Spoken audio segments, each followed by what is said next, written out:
Nothing is more permanent in life than a tattoo, or herpes is another thing.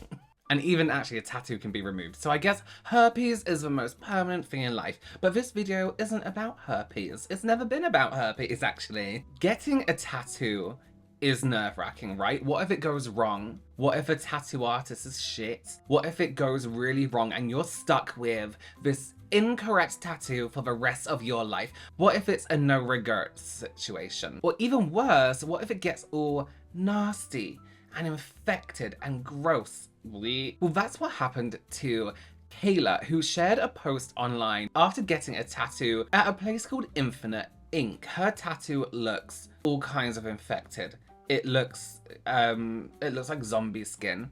Not to make the situation worse, but it doesn't look great. But the worst part of this whole situation, probably not for Kayla because she's the one with the infected tattoo, but a bad part of this situation is the owner of Infinite Ink. Paul Blaney is his name. This is all alleged. We don't know who's right, who's wrong, but I'm sure you're gonna make up your own mind by the end of this video. Let me just say, Paul Blaney seems to me, in my opinion, a little bit unhinged, a little bit crazy. Let me just introduce this guy to you. I took a look at a few of his social media profiles just to kind of introduce to you in your mind, put a kind of characteristic to this man. Now listen, we can't group people together, we can't stereotype people and say all these people are the same. But I feel like in this case you can. I'll show you what I mean, right? One of his most recently liked posts on Facebook is from Andrew Tate. So there you go. Now you know the exact kind of person he is. That's all it takes to know exactly what kind of man this is. And he also liked a post from Andrew Tate's lesser known brother, Something Tate. If you're unfamiliar with the Tate brothers, they're basically balding incels with terrible jawlines. That's all you need to know. This is on his profile for his business, by the way. And also here on his profile for his business. Imagine this, right? You're looking for a tattoo. What are you looking for in your tattoo person, your tattoo artist? Someone trustworthy, someone who seems like they've got patience, calm, they're gonna sit there and really take their time to do your tattoo. It's gonna be beautiful, it's gonna be magic, and it's gonna come out this amazing piece of art on you. Now imagine coming along this post on his professional page. Trigger warning throughout this whole video, foul language, fat phobia, just lots of swearing and nastiness. You come across this post. Got to love pieces of shit poaching work off other shops post. Kenny Allison, keep playing with my money. I will show up at your shop. I ain't no bitch boy like your hoe ass, bet that fuck boy. Now, I don't know what this is relating to, nor do I understand half of that, but if I saw that on someone's public page, I would be like, oh, probably not. Imagine you're going to get your hair done, your nails done, and the first post you see on someone's page is, I ain't no bitch boy like your hoe ass, bet that fuck boy. I ain't no bitch boy like your hoe ass, bet that fuck boy. You need some grammar, Paul Blaney? God, my memory for names is terrible. Anyway, I came across this post on Twitter that really got me into this story by a tattoo artist called Justine Lucy, who is clearly an incredible tattoo artist. You just need to look at her work to see the artistry and the incredibleness. I'm not a tattoo person. I have one tattoo because my friends made me do it. I love seeing like a really great tattoo.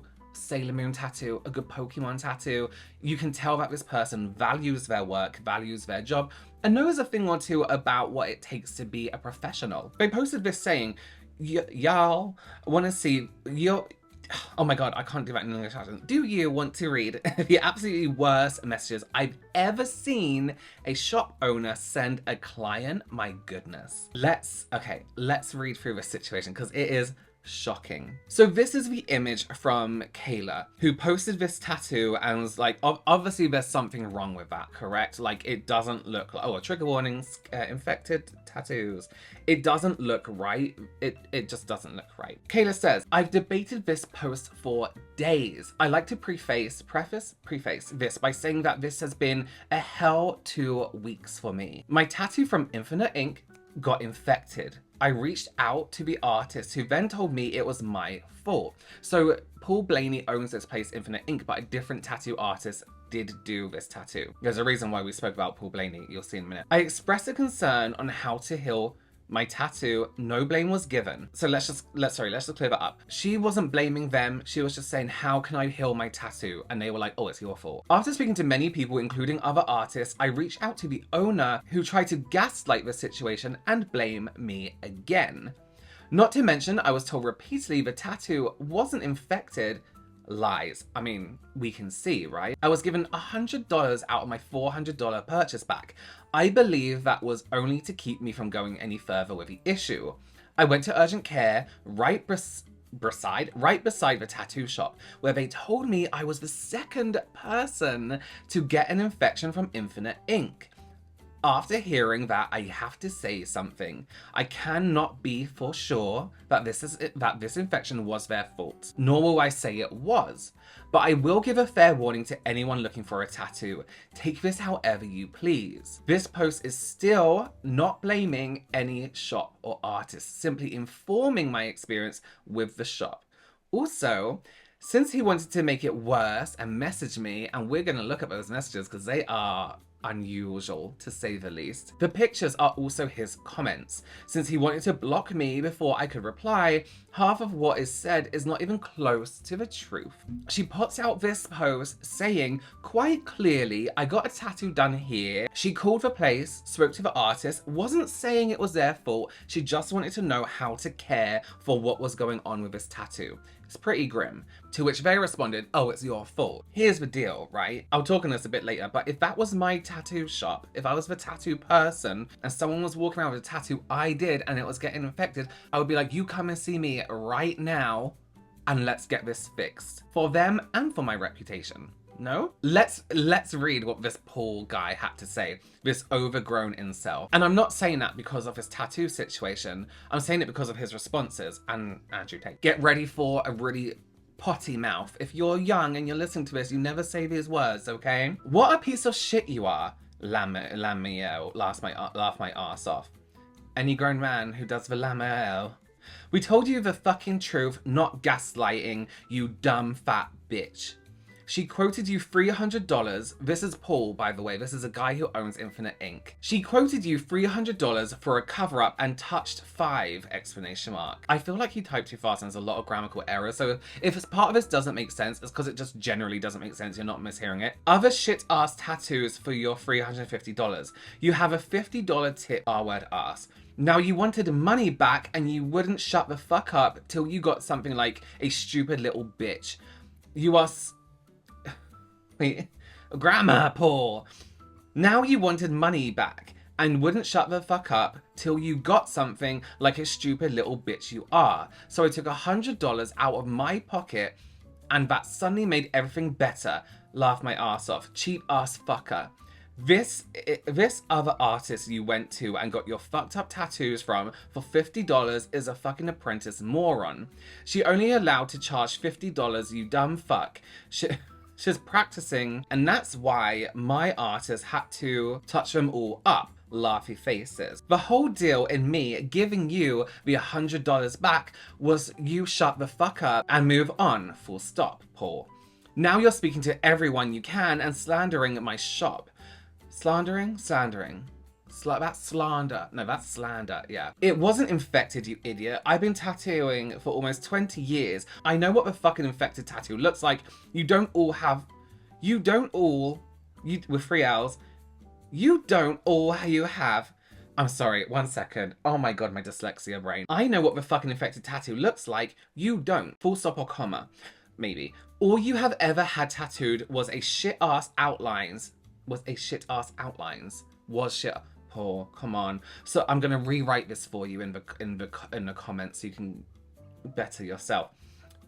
So of course this tattoo feels different because it is dipshit. And I don't know what order these 2 bits are in, but it's like, push the ink out. The skin is 100% your fucking fault. And I'll stand on the fact it's not gaslighting. You're just a little bitch that thinks because you don't know shit and make complaints, we should refund you all your money. Ha ha ha ha ha.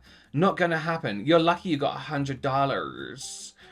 And we had a fucking deal, and that's where the message ends. But I think that's all you really need to know from our Paul, right? And this was interesting. There's a mugshot of him arrested for child neglect.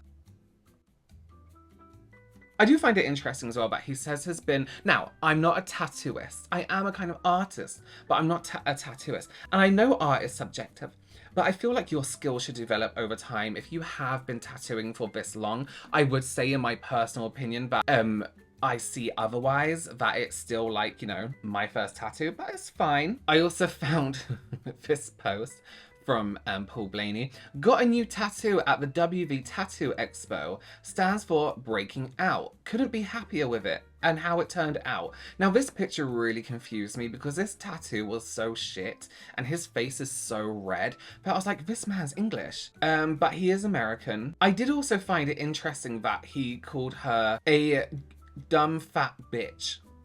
Paul, I would say, since we're going to be petty, Paul, I would say that just because you visited the gym a few times, I wouldn't go around calling people a dumb fat bitch. You know what? I'm not gonna talk anymore on that. And I also saw this where he was like, realism, anyone? Hit me up to book Infinite Ink. The only thing real about this picture is the skin. Realism where? He also has like these really terrible, sorry, back to his thingy, like these like, oh, don't ask me about it, kind of like like Facebook quotes. Out of all the lessons, betrayal was the worst. You okay, hun? Message me, hun. Like those kind of responses. Would have stayed in the nutsack if I knew it was going to be like this. And the artist who actually did this did respond online, not directly to Kayla, but they tagged themselves at Infinite Ink. I'm just going to clear the air a little on this. The infected tattoo that's circling everyone's Facebooks right now was one that I did on this individual. I love it when people try and clear the air and they say unnecessary words. You're like, I did this tattoo. I kept in touch with her, was messaged about the second skin coming off, and informed me she was putting Neosporin on it. I immediately advised her to wash the Neosporin off and use something safe on her tattoo that would also help fight any infection as well if need be. She messaged me telling me that it helped that evening. That's the last I heard about it for several days until she sent me yet another picture telling me it was still infected. And she went to a doctor to get antibiotics. Antibiotics can and will prolong the healing process. Also, doctors automatically suggest antibiotics for any tattoo due to being unaware of how the healing process works. A doctor being okay.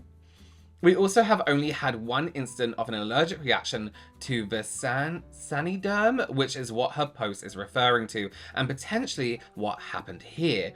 I always advise my clients of a risk of allergic reaction due to the second skin before applying it optionally. Oh, the second skin is like a film they put over your tattoo to protect it. It is very strange to me that that this person says a doctor is unaware of skin's healing process. I feel like they would have seen infected tattoos a lot. Kayla eventually took down her original post, but this to me screams unprofessionalism. You have this owner of Infinite Ink who is this guy incel who is like, Andrew Tate's right about everything. My tattoos are the worst, but I think they're great. And has no idea how to be a professional.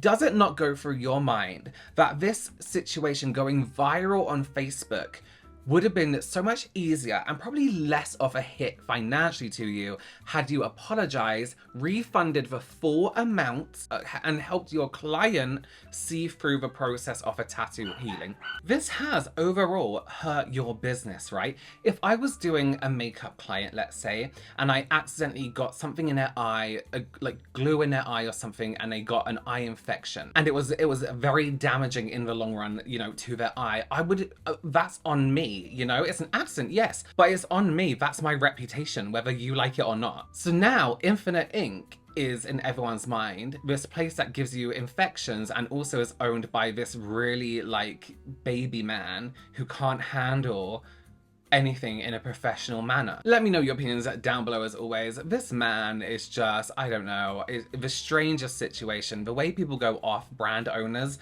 and just ruin themselves is insane. Okay, do consider subscribing and I will see you very, very soon. Bye!